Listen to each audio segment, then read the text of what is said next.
before Rome ruled the world, before legions marched across 3 continents, before emperors were worshipped as gods. There was nothing but mud, wolves, and war. This is the story of how a handful of hilltop villages became the most powerful civilization in human history. This is the rise of Rome. Rome did not rise by accident. Its destiny was shaped by geography. At the center of Italy flowed the Tiber River, slow, wide, and navigable, a perfect trade route, a natural highway between north and south. To the east, the Apennine Mountains, defensible, rugged. To the west, fertile plains, ideal for farming. And beyond them all, the Mediterranean Sea, the future Roman highway to empire. Here, sometime in the 8th century BC, scattered Latin tribes built primitive huts on 7 hills. They were farmers, shepherds, warriors. They did not yet know they were standing at the center of future history. Rome's official birthday is 753 BC, and its origin begins with betrayal, exile, and murder. 2 infant twins, Romulus and Remus, were born into royal blood, then condemned to death by their uncle, who seized the throne. The twins were thrown into the flooded Tiber to drown. Instead, they were caught in river reeds. According to legend, they were found and nursed by a she-wolf. Later, raised by a shepherd. When they grew into men, they overthrew the tyrant who stole their crown. Then they asked a dangerous question. Where should our city stand? The brothers argued. Tempers ignited, and in a moment that would echo through all Roman history. Romulus killed his own brother. Rome was born in blood. Romulus became its first king, and from the start, Rome learned a lesson it would never forget. Power is taken, not given. Rome had a problem. It had men, but no women. Without families, the city would die within 1 generation. So Romulus executed one of the most infamous kidnappings in history, the rape of the Sabine women. During a festival, Roman men seized hundreds of Sabine women and forced them into marriage.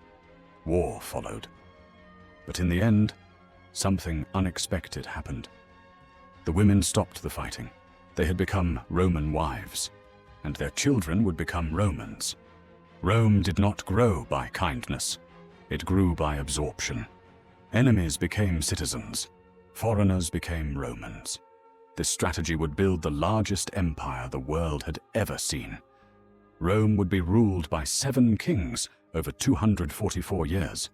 Some were builders, some were warriors, some were tyrants. One brought religion, another law, another monumental architecture. Under the kings, Rome gained stone walls, drainage systems, temples, the first senate, a professional army. But power began to rot. The last king would push Rome too far.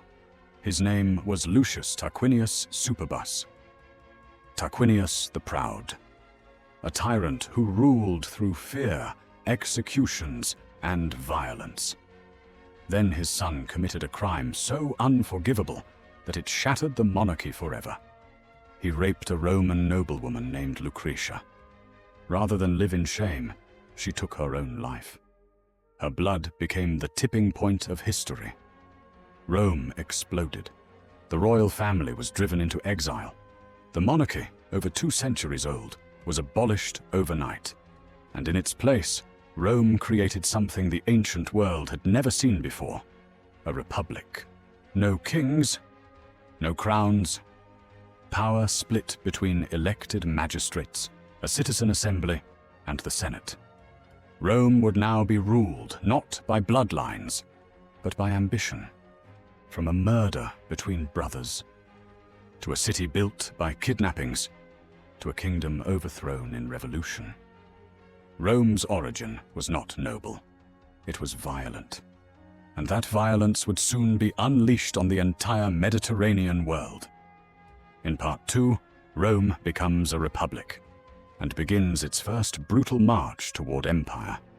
Before Rome ruled the world, before its legions crossed seas and shattered kingdoms, there was only a river, a few hills, and men hardened by survival. This is where the story of Rome truly begins. At the heart of central Italy flows the Tiber River. Wide, slow, and deep, it served as a natural highway for trade and movement. To the east, harsh mountains formed a natural barrier. To the west, rich farmland stretched toward the sea. This land was defensible, fertile, and perfectly positioned between north and south. Long before Rome was an empire, geography had already chosen its destiny. In the 8th century before Christ, small Latin villages clung to the hills overlooking the river. These people were shepherds and farmers, raiders and survivors. Life was brutal. Power came from strength, and strength came from war. According to Roman tradition, in the year 753 BC, 2 twins were born into royal blood. Their names were Romulus and Remus. Their uncle, fearing they would challenge his throne, ordered them thrown into the river to die. The current carried the infants downstream, but instead of death, legend says they were saved by a she-wolf that nursed them beneath a fig tree. A shepherd later found them and raised them as his own. As the twins grew into men, they learned the truth of their heritage. They returned to the city, overthrew their tyrannical uncle, and reclaimed their royal bloodline. But victory brought a new conflict. Both brothers wished to rule. Both claimed the right to found a city. The argument turned violent. In a moment that would define Roman history forever, Romulus killed his own brother. From that act of blood, Rome was born. Romulus became the first king. He laid out the city's walls, formed its first fighting force, and established its earliest laws. But Rome had a problem that threatened its very survival. It had almost no women. Without families, the city would vanish within a generation. So the Romans devised a desperate solution. They invited neighboring tribes to a great festival. During the celebration, Roman men seized the Sabine women and carried them off as wives. War broke out immediately. The Sabine men marched on Rome in fury, and a brutal battle raged between the two peoples. Then, in the middle of the fighting, the kidnapped women ran between the armies. Now wives and mothers, they begged their fathers and husbands to stop. The war ended in unity. The Sabines were absorbed into Rome. Once again, Rome had survived by refusing to remain small. It would not destroy every enemy. Instead, it would absorb them. Over the next 2 centuries, Rome was ruled by 7 kings.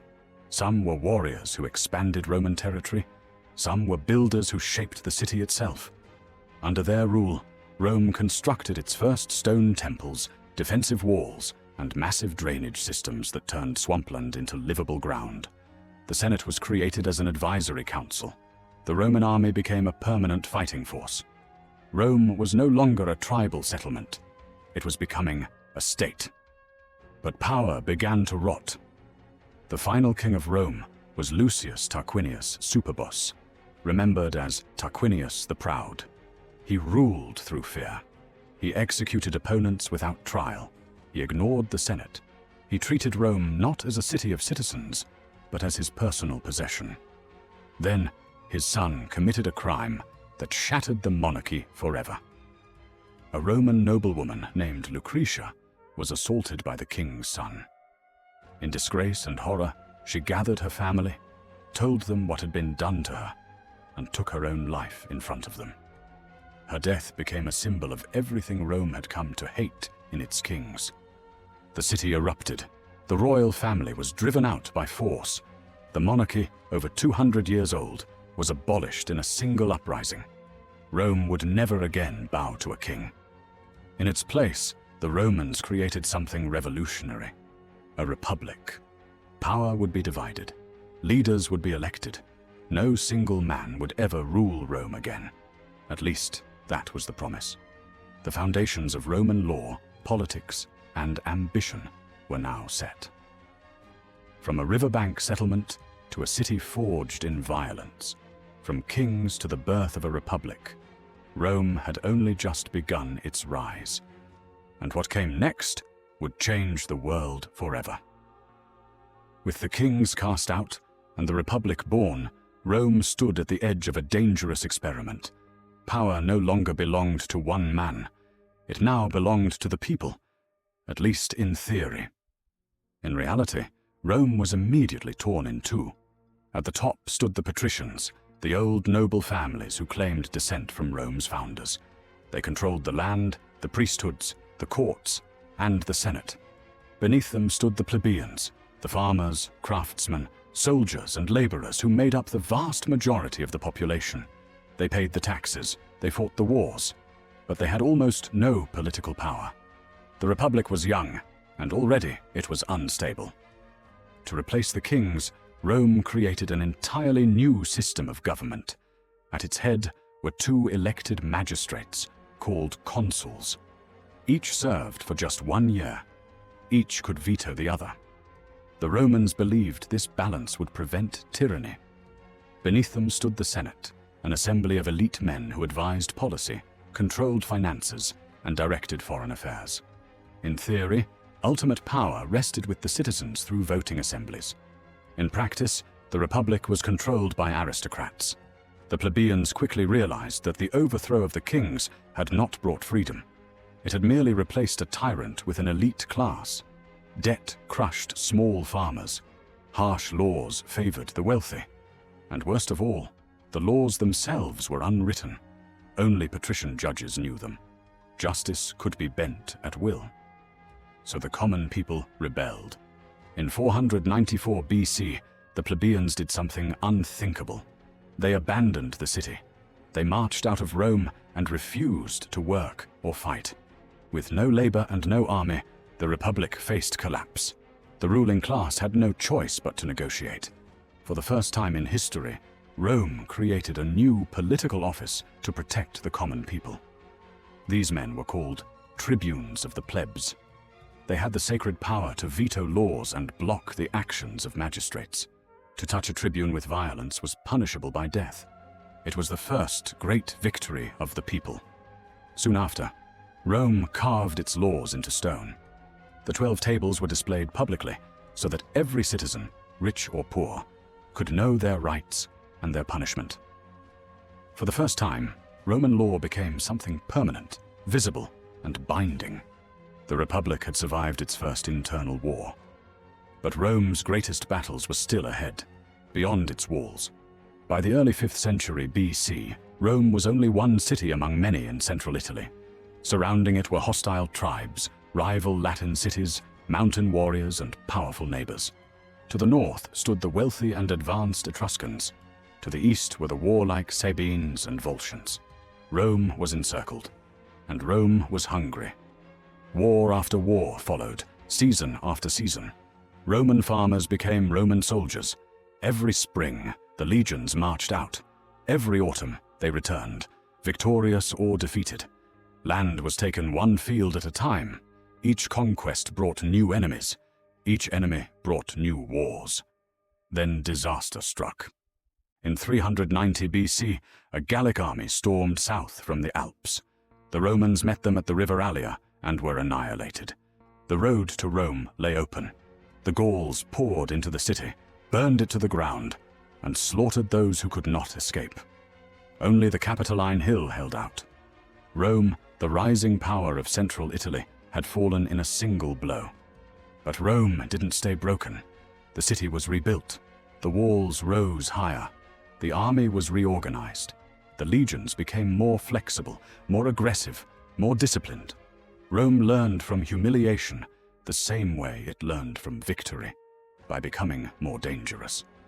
Over the next century, Rome turned outward with relentless force. One by one, its enemies were conquered or absorbed. Latin cities became Roman allies. Former rivals were bound by treaties that supplied men for Roman armies. The Sabines, the Volscians, and the mountain tribes were crushed. By 338 BC, Rome stood as the undisputed master of central Italy. But Italy itself was not the end of Rome's ambition. Beyond its southern shores lay the Greeks, Across the sea stood ancient powers and wealthy cities, and to the south of Italy, in the rich lands of Sicily and North Africa, rose the greatest commercial empire of the Western world. Its name was Carthage. Rome had unified Italy through blood and alliances. Now, for the first time, it would clash with a power equal to its own. The stage was set for a war that would decide the fate of the entire Mediterranean. This is where the Republic is truly tested. This is where the Punic Wars begin. Rome and Carthage had never meant to become enemies.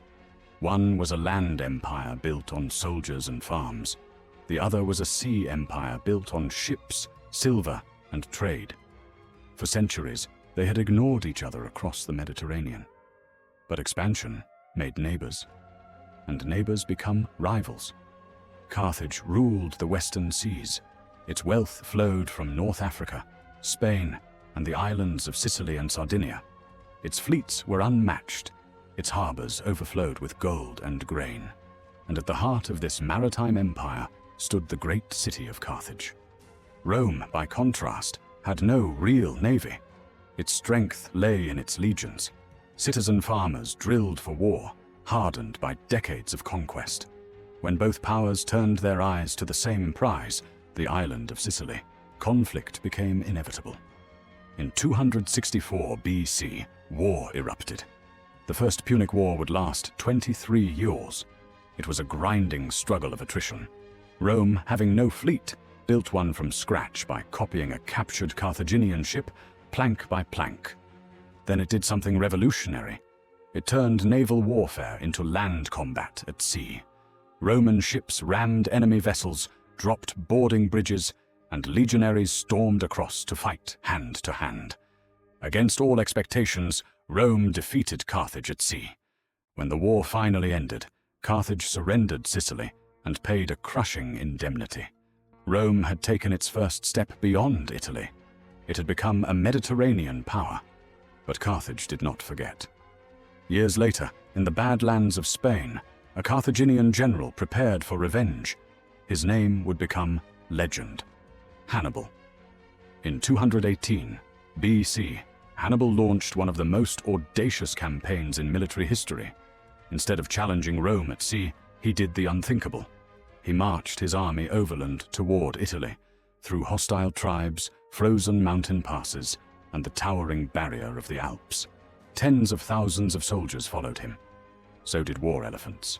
Most died in the crossing, but enough survived. When Hannibal descended into Italy, Rome was not ready. What followed was a nightmare that lasted 16 years. Roman armies were annihilated at the Trebia, at Lake Trasimene, and then at Cannae, where more than 50,000 Roman soldiers were slaughtered in a single afternoon. It was one of the bloodiest defeats in human history. Italy began to defect. Allies turned traitor.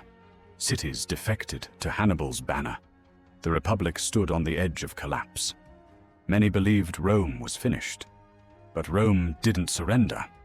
Instead, it did what it always did. It adapted. It avoided open battle. It denied Hannibal supplies. It bled him through exhaustion. And while Hannibal was locked in Italy, Rome struck back at the heart of Carthage's power in Spain. A new Roman commander rose to prominence. Brilliant, disciplined, and ruthless, he carried the war across the sea into Africa itself. His name was Scipio Africanus. In 202 BC, on the plains near the city of Zama, Scipio faced Hannibal in a final, decisive battle. For the first time, Hannibal was defeated. Carthage surrendered all overseas territories, lost its navy, and was forbidden from waging war without Rome's permission. Rome had won the Second Punic War, but Carthage still lived. For another half-century, it endured as a weakened shadow of its former self. Many in Rome demanded its destruction. One Roman statesman ended every speech with the same words: Carthage must be destroyed. In 149 BC, Rome returned. The Third Punic War was not a contest. It was an execution. Roman legions surrounded the city, starved it, breached its walls, and fought street by street. When the final resistance ended, Carthage was burned to the ground. Its population was slaughtered or enslaved. The city that had once ruled the western seas ceased to exist. Rome now stood alone. The greatest rival of the Republic had been erased from the earth. The western Mediterranean belonged entirely to Rome. Its armies now marched into Greece, into Asia Minor, and into the ancient kingdoms of the East. But while Roman power exploded outward, something within the Republic began to break. Victory brought wealth. Wealth brought greed. And greed shattered the fragile balance that had held Rome together. In the next part of the story, the conquerors will turn on each other. The age of generals will begin, and the road to civil war will open. Rome now ruled an empire, but it was still governed like a city-state. Conquest had brought rivers of gold into Italy, but that wealth did not flow to the people who had fought for it. It flowed upward. Great estates spread across the countryside, owned by aristocrats and worked by slaves captured in Rome's endless wars. Small farmers, the backbone of the Roman army, were driven from their land. They flooded into the city with nothing but the promise of survival. By the 2nd century BC, Rome was packed with dispossessed citizens who owned no land, no security, and no future. The Republic had won the world, but it was losing its soul. 2 brothers tried to save it. Their names were Tiberius and Gaius Gracchus. Both were aristocrats. Both were deeply popular with the poor, and both believed that Rome could not survive if its citizens continued to be crushed beneath the weight of elite greed. Tiberius was elected tribune in 133 BC. He proposed a law to break up massive estates and redistribute land to landless Roman citizens. The Senate panicked. For the first time in nearly 400 years, political violence returned to Rome. A mob of senators and supporters clubbed Tiberius to death in the street. His body was thrown into the river. His brother Gaius followed 10 years later with even more ambitious reforms: cheap grain for the poor, public roads, and expanded citizenship. The Senate struck again. Gaius fled, cornered by soldiers, and ordered a slave to kill him. Their deaths changed everything. The Republic had crossed a line. From that moment forward, violence became an accepted tool of politics. As the old balance collapsed, a new kind of leader rose to power. He did not win influence through ancestry or debate. He won it through the army. His name was Gaius Marius. Marius broke with tradition and recruited Rome's poorest citizens into the legions, men who owned no land at all. He paid them, armed them, and promised them land after their service. For the first time, Roman soldiers became loyal not just to the state, but to their general. The legions were no longer the army of the Republic. They were the army of whoever commanded them. Marius became a hero, then a dictator in all but name. But when his power faded, another man took his place, cold, ruthless, and aristocratic to the bone. Lucius Cornelius Sulla. Sulla marched his own army on Rome itself, an act that had once been unthinkable. He crushed his enemies in the streets, seized total power, and drew up lists of men to be executed without trial. Their property was confiscated. Their families were ruined. Their heads were nailed to public buildings as warnings. When Sulla finally retired and died, he believed he had saved the Republic by force. He was wrong. The precedent was set. Now any general with enough loyal soldiers could seize Rome. Into this violent world stepped a man born in chains. In 73 BC, a gladiator named Spartacus led the greatest slave rebellion in Roman history. Tens of thousands escaped their masters and formed a massive army of the enslaved. For 2 years, they crushed Roman forces sent against them. Italy itself seemed to rise in revolt. But Rome answered with annihilation. The rebellion was crushed. Spartacus was killed in battle. 6,000 survivors were crucified along the Appian Way, their bodies lining the road to Rome for miles. The message was unmistakable. Rome would tolerate no challenge to its dominion. As chaos spread through the Republic, 3 men rose above all others. One was the richest man in Rome, a master of wealth and influence, Marcus Licinius Crassus. Another was the Republic's greatest living general, a man adored by his troops, Gnaeus Pompeius Magnus, known as Pompey the Great. And the third was a young aristocrat with limitless ambition, born into an ancient family, but drowning in debt. His name was Julius Caesar. Together, these 3 men formed an unofficial alliance that would dominate Roman politics. It was not a legal office, it was a pact of mutual power. History would remember it as the first triumvirate. Caesar took command in Gaul, and there, far from Rome, he found the war that would make him a legend. Over the next 8 years, his legions conquered modern France, crushed massive tribal coalitions, crossed the Rhine into Germany, and even invaded Britain. Caesar sent reports of his victories back to Rome in vivid detail, transforming himself into a hero in the eyes of the people. But glory breeds fear. Back in Rome, the Senate watched Caesar grow more powerful by the year. His army adored him. His wealth was enormous. His popularity was unmatched. They began to see not a general, but a king in waiting. By 49 BC, the Republic stood frozen in dread.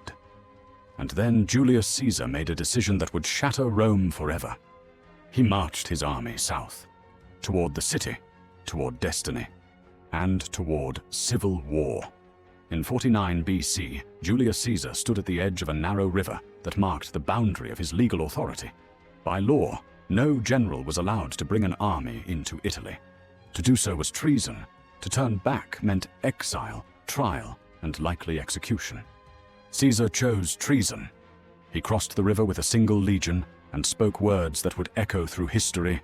"The die is cast." News of his advance spread like wildfire.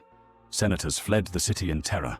His rival, Pompey the Great, abandoned Rome and fled south to gather an army. The Roman Republic had just declared war on itself. Caesar moved with terrifying speed. City after city opened its gates without resistance. Within weeks, Italy was his. He then pursued Pompey across the Adriatic into Greece. In 48 BC, the 2 greatest generals in the Roman world met in open battle at Pharsalus. Against all expectations, Caesar crushed Pompey's larger army. Pompey fled to Egypt, seeking refuge. Instead, he was murdered the moment he stepped ashore. When Caesar arrived days later, he was presented with his enemy's severed head. He turned away in horror. Rome now belonged to one man. Caesar returned in triumph and was named dictator, first for 10 years, then for life. He reformed the calendar. He reorganized debt. He expanded citizenship. He filled the Senate with his allies. He pardoned former enemies in public displays of mercy that only increased his popularity. But beneath the applause, fear grew. Many senators believed the Republic was already dead. They whispered that Caesar was no longer a man, but a king in all but name. And Rome, above all else, hated kings. On the Ides of March, 44 BC, Julius Caesar entered the Senate unarmed.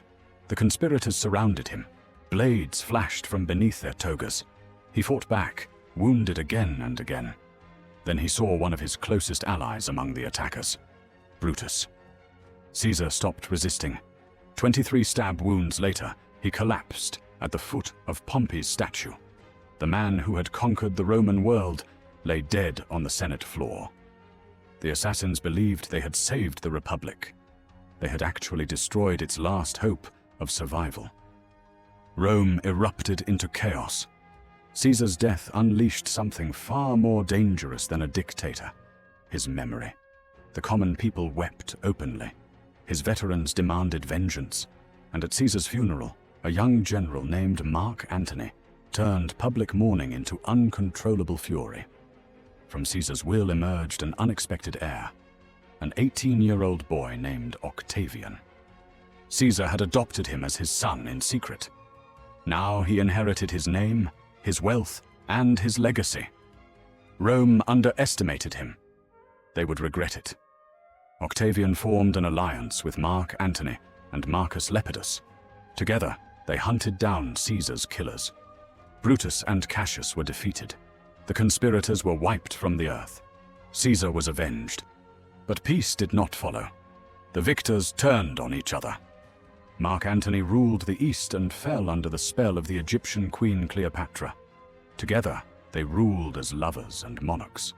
To many Romans, it looked like Antony had betrayed Rome for a foreign throne. In the West, Octavian tightened his grip on Italy. He portrayed himself as the defender of Roman tradition against Eastern corruption. The Senate, desperate for stability, rallied behind him. In 31 BC, the two sides met at sea. At the Battle of Actium, Octavian's fleet crushed the combined forces of Antony and Cleopatra. The lovers fled to Egypt. The following year, Octavian invaded. Antony took his own life by the sword. Cleopatra followed him in death shortly after. Octavian stood alone.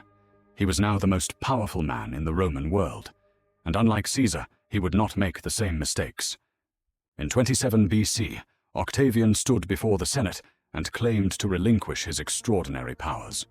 In return, the Senate granted him new titles, new honors, and ultimate authority in all but name. They called him Augustus. The first emperor of Rome had been born, without wearing a crown. The Republic still existed on paper. But in truth, the Roman Empire had begun. A single city that once fought for survival on muddy hillsides now ruled the entire Mediterranean world. And under Augustus, Rome would enter an age of peace, wealth, and power unlike anything it had ever known. Augustus ruled with the wisdom of a survivor. He kept the forms of the Republic alive, consuls, senate, assemblies, but all real power flowed through him. The legions swore loyalty not to Rome, but to the emperor himself. Civil war ended. The frontiers stabilized. And for the first time in generations, the Roman world knew peace. This era would be remembered as the Pax Romana, the Roman peace. Temples rose across the empire. Roads stitched together 3 continents. Aqueducts carried water to swelling cities. Trade flowed from Spain to Syria, from Britain to Egypt. Grain ships fed 1 million mouths in Rome alone. The empire had become a machine, and Augustus was its architect. When he died in 14 AD, Rome held its breath. For the first time, power passed not through election or conquest, but through inheritance. His stepson, Tiberius, took the throne. Tiberius was a brilliant general and a bitter ruler. Suspicious, withdrawn, and increasingly cruel, he retreated from public life and ruled through letters and secret trials. Rome became a city of whispers. Enemies vanished in the night. Informers thrived. Fear returned to the heart of the empire. After 23 years, Tiberius died alone. The throne passed to his great-nephew, Caligula. At first, Rome celebrated. The young emperor seemed generous, charming, beloved by the people. Then his mind broke. He declared himself a living god. He executed senators for amusement. He bankrupted the treasury-building palaces and staging endless games. According to rumor, he planned to make his horse a consul, a mockery of the Republic's last traditions. After 4 years of madness, the Praetorian Guard murdered him in his own palace. They found his uncle hiding behind a curtain. His name was Claudius. The guards proclaimed him emperor on the spot. Claudius had been dismissed his entire life as a weak, stuttering scholar. As emperor, he shocked everyone. He reformed the courts, expanded the bureaucracy, and launched one of the most ambitious conquests in Roman history, the invasion of Britain. But power made him vulnerable. He was poisoned by his own wife so her son could take the throne. That son was Nero. Nero began his reign as a young man, guided by wise advisors. But as his confidence grew, so did his cruelty and excess. He killed his own mother. He executed rivals for sport. He fancied himself an artist and forced the Roman elite to watch his performances. as he sang and played the lyre. Then, in 64 AD, Rome burned. For 6 days and 7 nights, fire consumed the city. Entire districts vanished. To deflect blame, Nero accused a small religious sect called the Christians. Thousands were tortured and killed. The first great persecution had begun. But the army had lost faith in Nero. In 68 AD, the legions revolted. The Senate declared him a public enemy. Hunted and alone, Nero took his own life. With his death, the bloodline of Augustus ended. Rome fell into chaos once more. The year that followed saw 4 emperors rise and fall in rapid succession, each backed by different legions. The lesson was now undeniable. Whoever controlled the army controlled the empire. From this storm emerged a new ruling house, the Flavian dynasty. Its founder restored stability through iron discipline. His son would leave a monument that still stands today. The Colosseum. Under the Flavians, Rome rebuilt from civil war. Under the next dynasty, it would reach heights of power and prosperity never again matched. These rulers would later be called the 5 Good Emperors. One of them, Trajan, would expand the empire to its greatest territorial extent, conquering vast lands in the east. His successor, Hadrian, would abandon endless conquest and instead fortify the borders, building walls to hold back the barbarian world. During this golden century, the Roman Empire stretched from misty Britain to the deserts of Arabia, from the Atlantic Ocean to the Black Sea. More than 60 million people lived under Roman law. They spoke dozens of languages.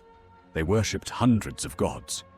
But all roads still led to one city, Rome. At the height of its power, the empire seemed eternal. But history had not yet delivered its final verdict. Because the age of peace would end, the legions would choose their masters again, and the empire would soon face a crisis that nearly destroyed it from within.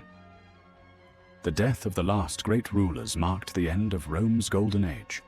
What followed was not a sudden fall, but a long unraveling.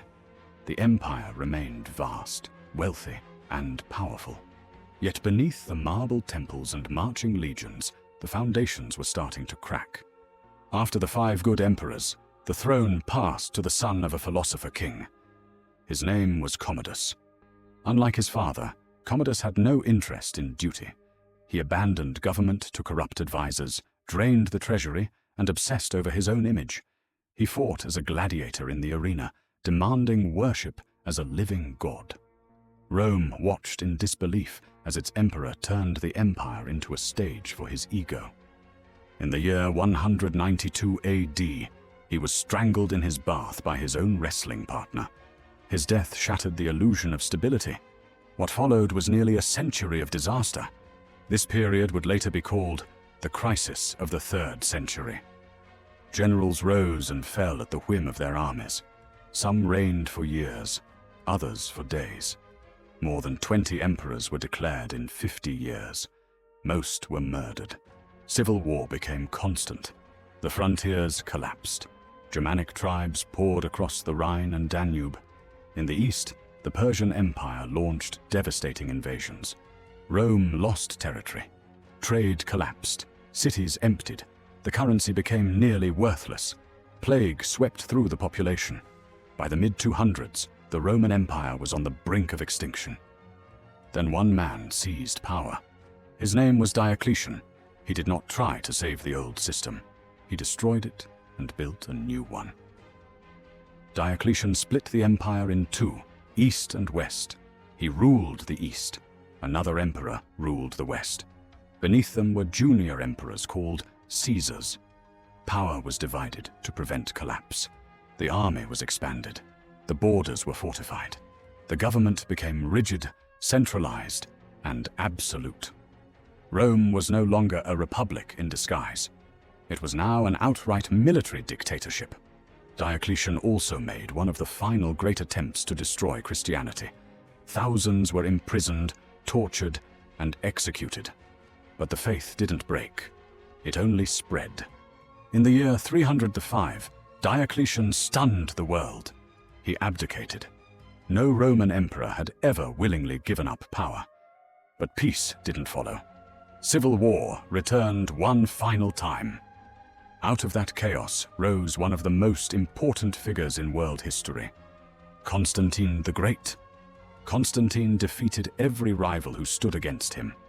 In 312 AD, before a decisive battle, he claimed to see a vision in the sky, a symbol of the Christian God, and heard the words, "By this sign you shall conquer."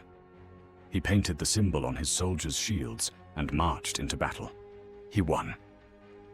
Soon after, Constantine legalized Christianity across the empire. Persecution ended. Churches rose where executions once took place. Within a century, Christianity would transform Rome itself. Constantine also moved the capital of the empire eastward to a new, heavily fortified city built on the ancient Greek town of Byzantium. He renamed it after himself, Constantinople. Rome was no longer the heart of its own empire. After Constantine, the western and eastern halves of the empire drifted further apart. The east grew rich and heavily defended. The west grew weaker, poorer, and exposed. In the year 378, a Roman army was annihilated by Gothic invaders at the Battle of Adrianople. An emperor was killed on the battlefield. For the first time in centuries, Rome could no longer defend itself. In 410 AD, something unthinkable happened. A barbarian army entered the city of Rome itself. For 3 days, it was looted and plundered. The Eternal City had fallen. The western provinces disintegrated rapidly after that. Britain was abandoned. Gaul fractured into barbarian kingdoms. Spain followed. Africa was lost. One by one, the pillars of the Western Empire collapsed. In 476 AD, a Germanic warlord deposed the last Western Roman emperor. There was no battle, no final stand, just silence. The Western Roman Empire was gone. But Rome did not truly die. In the east, the empire still lived. From Constantinople, the Eastern Roman Empire, what later generations would call the Byzantine Empire, endured for nearly 1,000 more years. It preserved Roman law, Greek learning, and Christian theology through the chaos of the early Middle Ages. One emperor, Justinian I, nearly restored the old empire in the 6th century. His general reconquered Italy, North Africa, and parts of Spain. Roman law was reorganized into a single, massive legal code that still influences modern law today. But the world had changed. New enemies rose, Persian armies, Slavic migrations. Then, in the 7th century, a new force exploded out of Arabia, the early Islamic Caliphate. Within a single century, it conquered Syria, Egypt, North Africa, and Spain. The Roman Mediterranean was split in half. The Eastern Empire survived by shrinking, fortifying, and adapting. For centuries, Constantinople stood as the strongest fortress on earth. Its walls turned back invaders again and again. But time was undefeated. In 1453, cannons battered the ancient walls.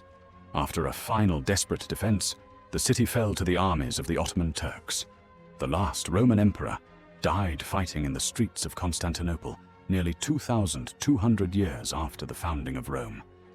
The Roman Empire was finally, truly, gone. But its shadow never faded. Modern law, Western languages, roads, cities, architecture, government, even the calendar itself, all bear Rome's fingerprints. No civilization in history has shaped the modern world more completely. Rome didn't fall in a single moment. It transformed. It fractured. It evolved into the world we live in today.